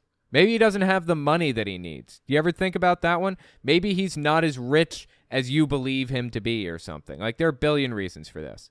Oh, and by the way, she's a reporter. She's not a nobody. She started out as a reporter that had some level of credibility. And then she went down the QAnon pipeline. That's why people know who she is in the first place. She's actually pretty reputable, or was back then at least. Years ago, before they knocked him off, we're going to see John Podesta and his brother arrested. I would guess that announcement, without a doubt, will be made before the end of this year. Ooh, oops. Just picked a whole bouquet of oopsie daisies there, didn't she? So that was a year ago, and here we sit, still waiting. I'm sorry, that was 2 years ago, actually. That's when the prediction was made. The prediction failed a year ago, so there's that. I love it when they make predictions like that. I just eat it up. This year, and all this stuff is going to be exposed, and we'll all be vindicated, and these rings will be totally broken up. The kids will be saved, and it'll be glorious. I bet, totally. What are they gonna do when they find out that they've been so brainwashed and fooled? I mean, and how? She's talking about us. What are we gonna do when we find out we were so suckered by the deep state? Humiliating. How humiliating for these people. They're going to be mortified that they were so fooled and they were so dumb and they were so naive. Absolutely. So embarrassing that I didn't believe QAnon, right? God, I'm glad I dodged that bullet by buying into it early. And that's why we need to have compassion for these people, even though it's going to be tough, because a lot of these people were really awful to us and were really mean to us and mocked us for trying to tell the truth. Yeah. Absolutely. Trying to tell the truth is what she was doing, 100%. So that's Liz Crokin, reporter. I wanted to talk about what she had to say recently at the Reawaken America tour. This is a tour that took place at Greg Locke's church this time around. It's run by a guy named Clay Clark, complete conspiracy nut. If you're curious about some of the other people that have been there, I'm releasing some other stuff this week about the Reawaken America tour. Jim Brewer was there too, and he did this whole conspiratorial set. I think that video released 2 days ago if you want to see it. Kind of interesting, I thought. Anyways, listen to what she had to say at Reawaken America Tour, late January 2023. We have the power to demand that the law enforcement, FBI, the Department of Justice, that they look into Hillary Clinton and crimes against children. Are you kidding me? She's still going on about Hillary Clinton to this day, dude. 2023, okay? This stuff happened 8 years ago. 8 years ago, she ran for president. I'm sorry, 7 years ago. 7 years ago, dude. She ran for president 7 years ago. When are they going to move past Hillary, okay? I've got buttery mails stuck in my head 24/7 on repeat because that's all they talk about. Butter emails. It's all about her emails. That's all they talk about, dude, is buttery mails 24/7. That's all that's on the brain is buttery mails. And it's still on their brain 7 years later. I mean, I can't blame them, dude. I've had buttery mails on my brain since all this started, too, for what it's worth. But it's not going to happen unless we demand it. So I encourage you all to get involved, speak up, expose this stuff, talk about that laptop, talk about Anthony Weiner's laptop. As if these nutcases haven't been speaking up and screaming about all this stuff anyways this whole time. Context time. What she's referring to here with Anthony Weiner's laptop. Anthony Weiner was a congressman, I think, or a senator. I believe he's a congressman. Anthony Weiner, American former politician, served as U.S. Representative for New York's 9th Congressional District from 1999 until his resignation in 2011. Oh, really? Was it 2011? I thought it was a lot more recent than that. Okay, so let me tell you about the laptop she mentioned. Anthony Weiner famously was arrested, and I think he even went to jail for sending explicit images to people he shouldn't have been sending them to. I think girls who were right on the line of legal, and I think he even crossed that line into underage. He was sending explicit pictures to them, right? And he rightly got in a lot of trouble for that and rightly went to jail for that, to my knowledge.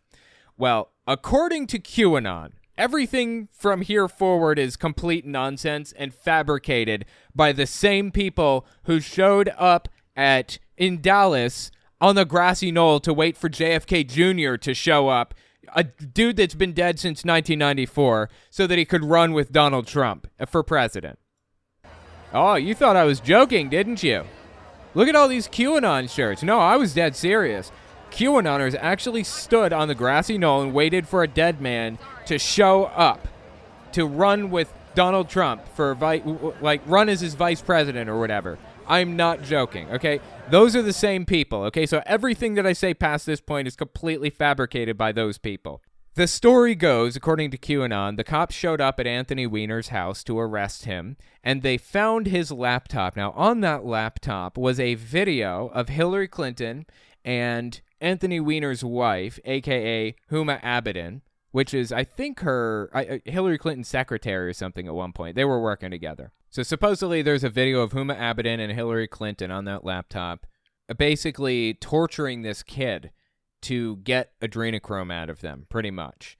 And QAnon, I mean, this is completely made up, but QAnon got oddly specific with their claim, like disturbingly specific. To come up with a story like that, somebody's got to have a really depraved mind to have even thought of it in the first place. It was disgusting, some of the stuff that they described seeing in this video. I mean, it's completely made up, all of it. There's no reason to believe any of it, but that's what Anthony Weiner's laptop is all about. That's what she's talking about. It is largely the basis for like the whole QAnon movement. This is kind of how it got started. QAnon was originally just one guy posting to social media, to a 4chan account or whatever, a 4chan board. And the claim is that Hillary Clinton was about to be arrested for what was found on Anthony Weiner's laptop. Of course, she was never arrested. None of it's true. Like, literally nothing all the way down. It's all garbage. But they believed it anyways. So there's your context for what she just said. Let's keep listening. Knows this stuff. Talk about that laptop. Talk about Anthony Weiner's laptop. Talk about the IG report. Okay, here's another one. The IAG, the OIG is actually what it is. The Office of the Inspector General report. I believe that this is basically the Mueller report. QAnoners believed that Donald Trump was actually working with Robert Mueller to expose the deep state. That's really what the probe was about. I guess they couldn't handle the idea that somebody was investigating Donald Trump in the first place. So QAnon just went completely nuts, screaming about people releasing the OIG report. Well, when this started, it had already released, but they claimed that there was another secret, report that was being hidden that they wanted released, despite the fact that we already have it. Donald Trump wasn't working with Robert Mueller to expose the deep state, okay? Just where are their heads? Just where are their heads? It's just like an endless, bottomless pit of nonsense with these people.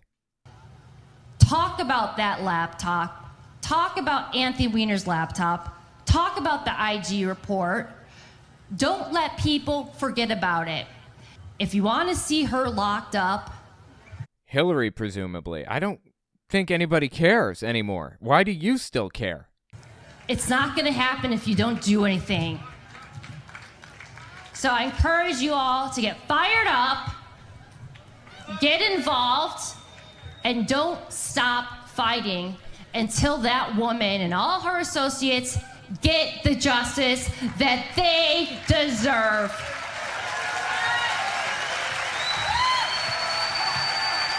People literally cheering for this, okay? That's right. Lock her up.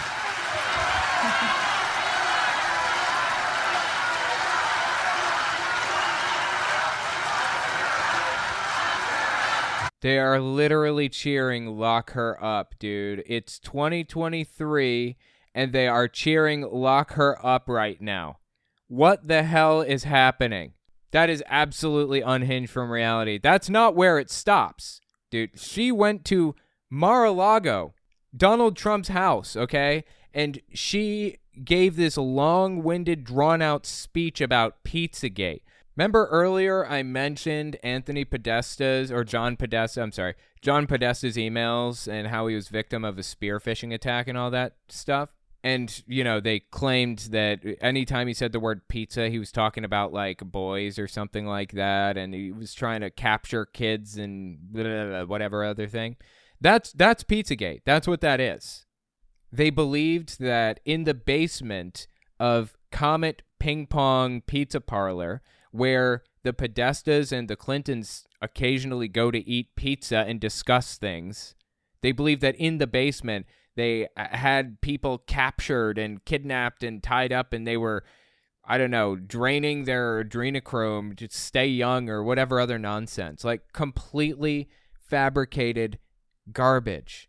And they spread it so much that somebody actually showed up there and attacked the place to free these people that were, like, being held captive there.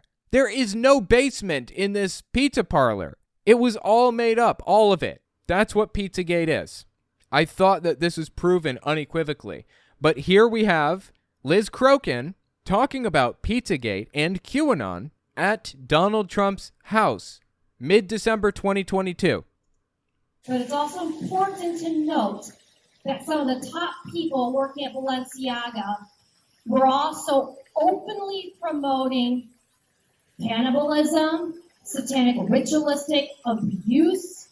Openly promoting? Like this is public? Like they were coming out there and saying, hey, I want to take part in ritual sacrifices or satanic rituals or whatever other nonsense? I don't remember this. Where the hell was I?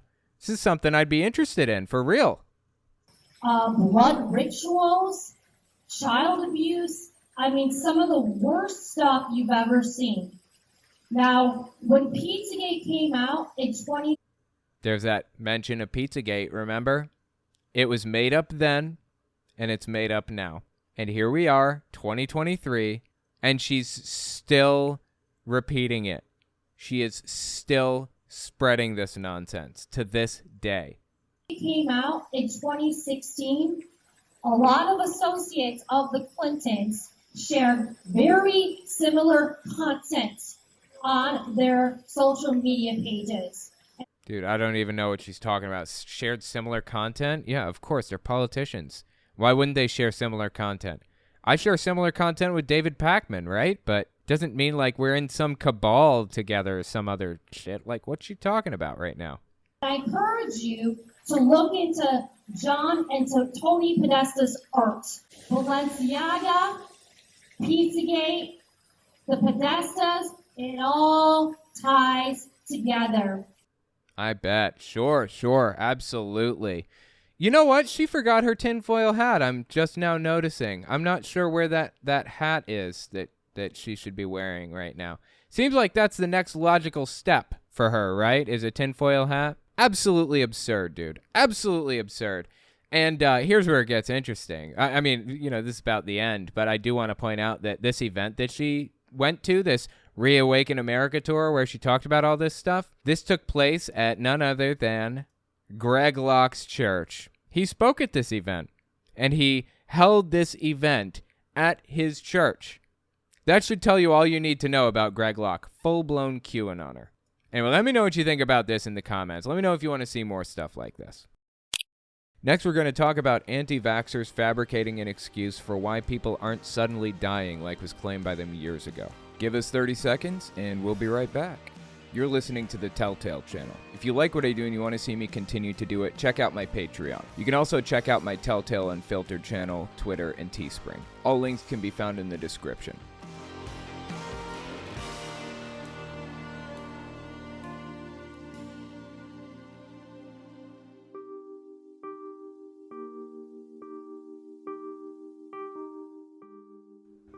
I don't want money though. Like, I know you don't, but I don't know what else to do.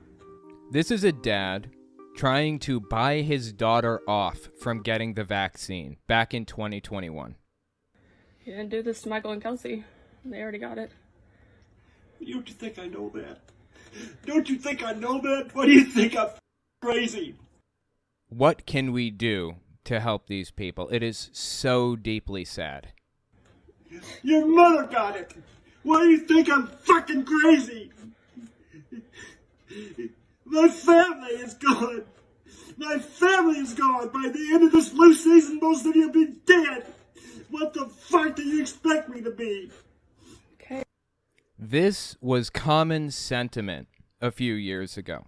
Everybody and their brother believed that, well, all the conspiracy theorists at least, believed that the vaccine was going to get you, it was going to take you out. Most people would be gone. They'd just suddenly die by the end of the summer or by the end of the flu season. 2021 is when this video came out, 2021. And here we sit years later with nothing to show for it. Nobody suddenly died from the vaccine. Nobody suffered. There was no, bizarre mass adverse effect like, everybody was suddenly sterile, like they couldn't have children. None of that. None of that happened. So how are they dealing with it now? And what kinds of claims are we looking at with some of these people? This is Sherry Tenpenny. I don't know if you heard of her, but she's one of the most vocal propagandists against the vaccine, all the way back to when the vaccine was first released, which I think it was first released in 2020, late 2020, early 2021, I think, when it came out and was available to the public. She's been propagandizing about it all the way since then. Listen to what she had to say. Oh, yeah. Here's something else about Sherry Tenpenny. You remember all that stuff a while back about keys and sticking keys to your forehead and stuff like that? People said if you take the vaccine, you're magnetic. You remember all that? That was Sherry Tenpenny that spread a lot of it. I mean, it spread all over TikTok, but she's one of the loudest repeaters of this nonsense. Protein, which now we're finding has a metal attached to it. I'm sure you've seen the pictures all over the internet of people who've had these shots and now they're magnetized. Complete nonsense. They can put a key on their forehead, it sticks. They can put spoons and forks all over them and they can stick. Because now we think that there's a metal piece to that. There's been people who've long suspected. Just completely made up. All of it is completely made up. This is all the way back in early April 2022. Listen to what she had to say then. The more shots you get, the more you destroy your immune system and the faster that happens. And it's anticipated, the German data says. Before she even says it, what German data? Can you give me some information about where to find this alleged German data?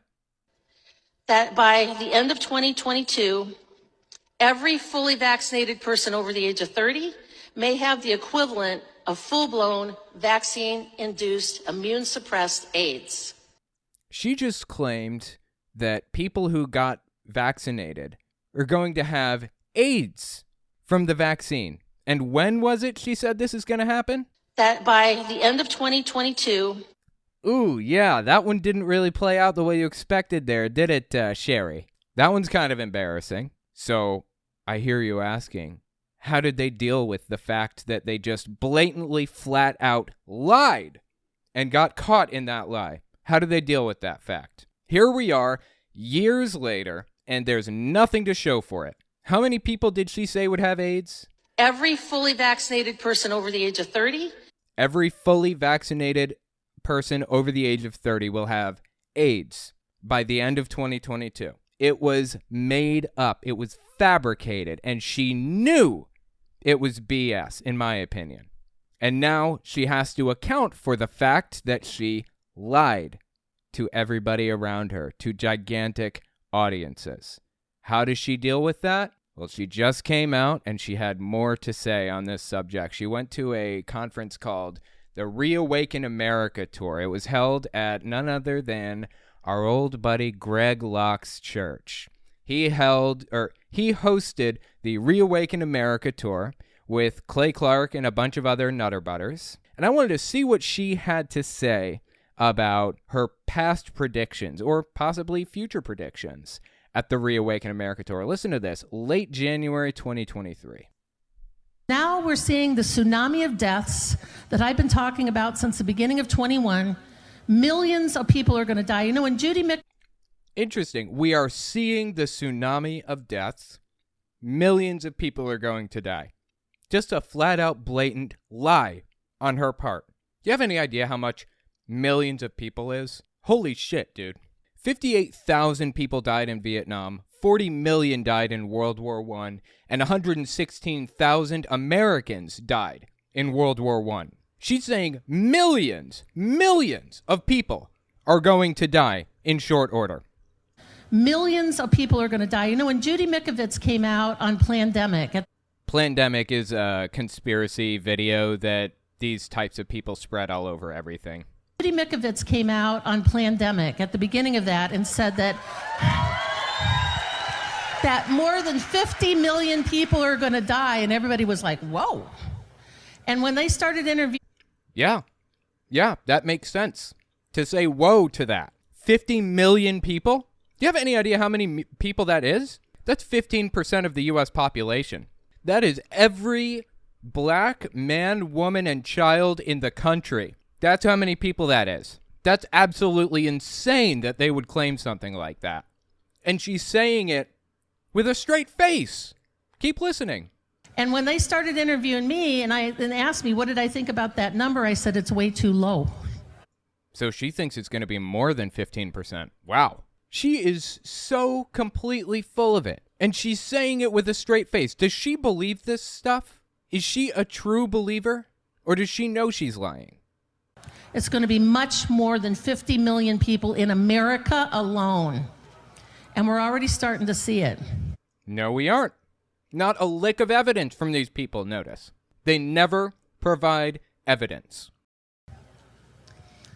So the tsunami of deaths is coming. It's already here. And I believe that what's happening now and is starting to happen now is the tsunami of regret of the people that fell for the lies.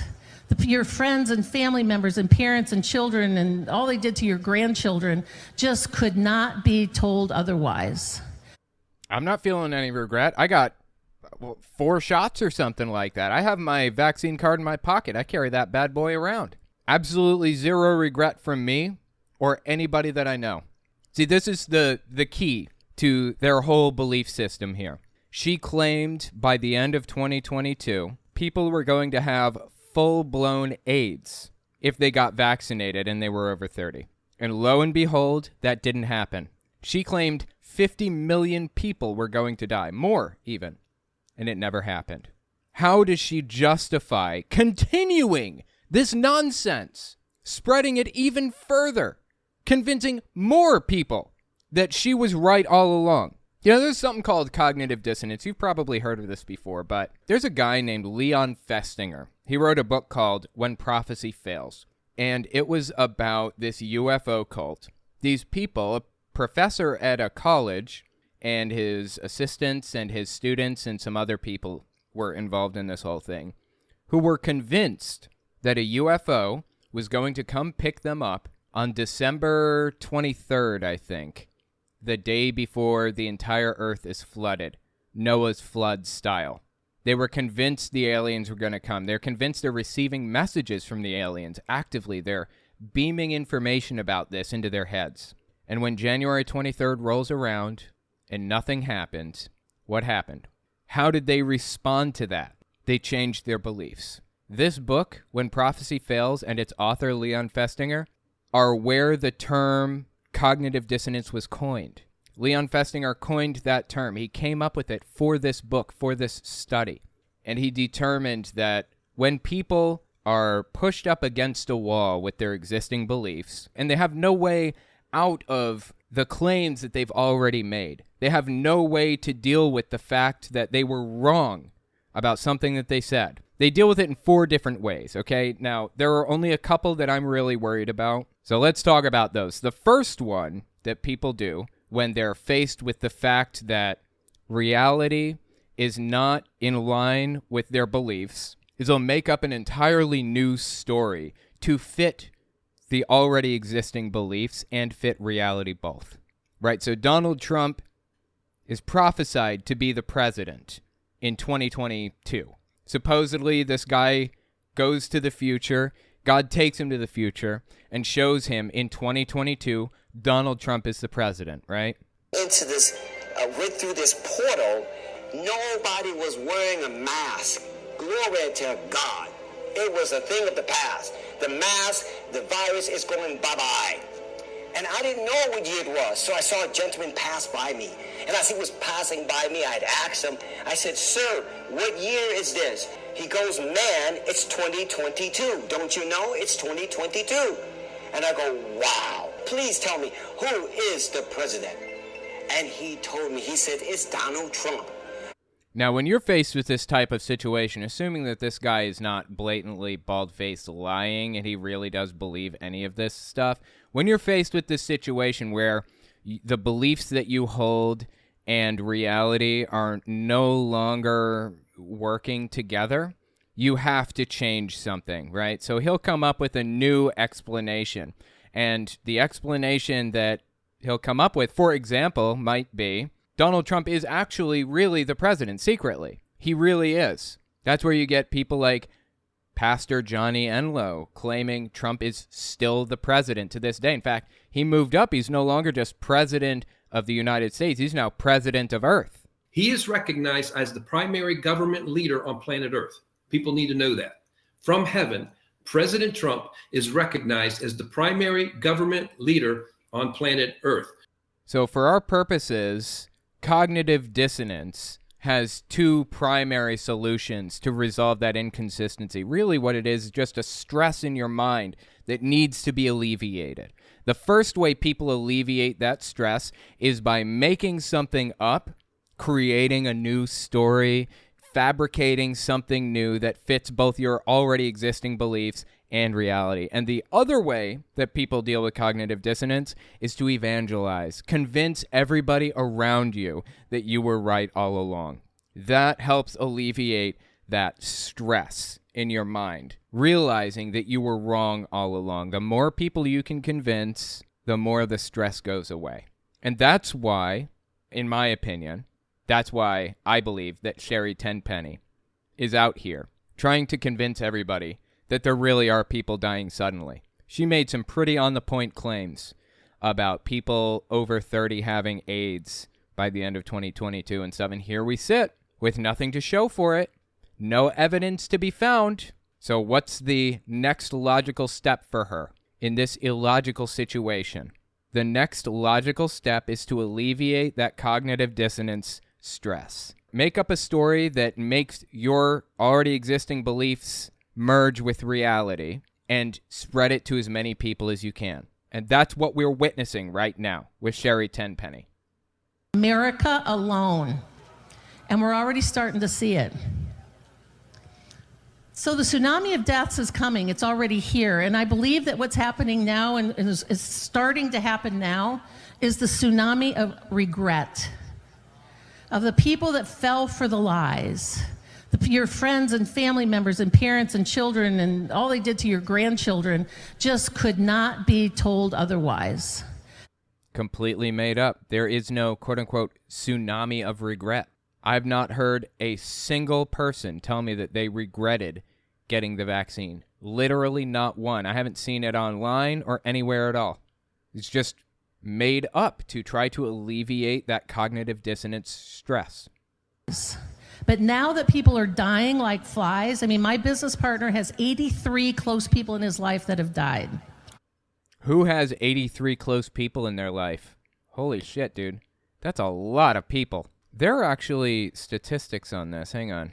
Okay. In general, based on 2021 survey data, the average person in America has between 3 and 5 close friends. This is from a 2020 study of 422 women ages 31 to 77 and some other studies. It's not too hard to find. There's 2021 survey data on AmericanSurveyCenter.org. You can look that up too if you're curious. But anyways, the point is, it's not 83. How does somebody come up with 83 people that they even know? Do I even know 83 people personally? Have I met 83 people in my life? I don't think I have. As far as I can tell, I believe that the editor will correct me in the note right below my face here. But as far as I can tell, you will meet about 10,000 people in your lifetime total. Like, shake somebody's hand 10,000 different times, like 10,000 different people. How the hell does her business partner know 83 people personally that close? What? Most people in his life that have died. 83. It's the beginning. And I predict that by the end of this year, You know, I hate to keep harping on this, but there's just one more point I've got to bring up here. Her business partner, certainly an anti-vaxxer, right? She wouldn't associate with somebody who was, pro-vaccine. How does this guy know 83 pro-vax people in the first place who would get vaccinated? Like, every part of this story is rife with holes. It's all ridiculous. But the people in the audience believed the things that she said before, the things that Greg Locke said, the things that Clay Clark and Jim Brewer and all of the other attendees at this conference said. They believed them. And they're having that cognitive dissonance too. And they need to find a way to alleviate it. So they're willing to believe whatever it is she has to say. died. 83. It's the beginning. And I predict that by the end of this year, every person in this room and every person listening behind here is going to know a minimum of 5, probably 10 or more close friends and family members that have died from. You would think that she would learn not to make these predictions, but she just keeps doing it. Like, this is what led to the cognitive dissonance in the first place. And she's doing it again. She just say by the end of 2023, I think that's what she just said. 3 close people in his life that have died. 83. It's the beginning. And I predict that by the end of this year, by the end of 2023, wow. Every person in this room and every person listening behind here is going to know a minimum of 5, probably 10 or more close friends and family members that have died from these shots. Absolutely absurd, dude. Will she ever bust through that cognitive dissonance is the real question. This is Lauren Witzke here on the left and her co-host on the right. They have a show together. She actually ran for U.S. Senate, I believe, in 2020. Lost, of course, luckily, because she's a white nationalist and extremist. And I don't say white nationalist lightly here. I mean, she's a full-blown, white supremacist. She's basically a neo-Nazi. I feel I'm comfortable using that term for Lauren Witzke. Anyways, this is from mid-January 2023. She had some things to say about this concept that people are suddenly dying, this BS concept, this result of cognitive dissonance that people are simply making up to alleviate that stress. Listen to what she said. The problem the enemy's having, Lauren, is even if some of these cases, it's not because of the vaccine, everyone automatically thinks the vaccine's the cause. And that's the thing about it. We're not the one fueling that. The government, the elite, the people who... In all of these cases, the cases he's referring to are the cases where people, quote-unquote, suddenly died. There are no cases of that. They are just blindly claiming it with absolutely no evidence and expecting their audience to believe it. And they will. They will believe it because they're feeling the cognitive dissonance too, of course. And that's the thing about it. We're not the one fueling that. The government, the elite, the people who push this shot on humanity, they're the ones that are responsible for the mistrust. Well, Edward, as far as I'm concerned, everybody who dies suddenly or has died suddenly, it's a result of the vaccine. It's up to them to prove me wrong, because we're at a point now where there's overall excess deaths. Like Ed Dowd said, the BlackRock old manager, the retired manager from... Dude, what is she even talking about right now? First of all, that's not how logic works, okay? You don't wait for somebody to prove you wrong. You have to prove you right. This is Logic 101. Doesn't surprise me to find that not only is she a white supremacist, she's also an anti-vaxxer. That comes as no surprise at all to me. But this stuff about BlackRock CEO, what? What about the BlackRock CEO, and why should I care? Old manager, the retired manager from BlackRock, he was saying that, oh my gosh, millennial deaths are through the roof. Like, no, it's completely made up. Like, all of it. And what does through the roof even mean? Like, everything out of their mouths is a lie, intended to whip people into a blood frenzy, scare the shit out of them, and make them think that they are in mortal danger, just to alleviate the cognitive dissonance that they created for themselves. Unprecedented numbers. We're facing a Six Sigma event where we're not even going to have a working class because they mandated the vaccine for the working class who is now dying. And, you know, like I said, you have to prove me wrong if it wasn't the vaccine. That's the thing, because I'm going to automatically assume it is. And it's fair to assume. No, it's not. This is not happening. There is no, like, mass extinction of working class people. What? What are they even talking about? This is completely made up, all of it. This just blows me away that they can be so brazen as to say some of the stuff that they say with a straight face and know that their gullible audience is going to believe them. It's nuts, dude. It's absolutely nuts. Let me know what you think about all this in the comments. Tell me if you think these people will ever come back to reality, or if they are dead set on fueling the delusion that you find in the U.S. right now. Tell me what you think. Thank you guys for coming and giving this a listen, and I will talk to you next week. If you like what I do and you want to see me continue to do it, you can support me in a few ways. First, there's Patreon. That's probably the best way. But if you want to get something back for your support, you can check out my Teespring. I sell all kinds of shirts and coffee cups and stuff on there. You can also check out my other channels. I have a Telltale Unfiltered YouTube channel where I go through long-form videos like Kent Hovind's seminar series, Jehovah's Witnesses TV show, and televangelists prophesying about politics. And finally, you can check out my social media. If you have a question for me, the best way to ask it is to tweet it at me. I'm on there all the time, so check it out. All links are in the description as always. Anyways, that's all I've got for you. Thanks for listening.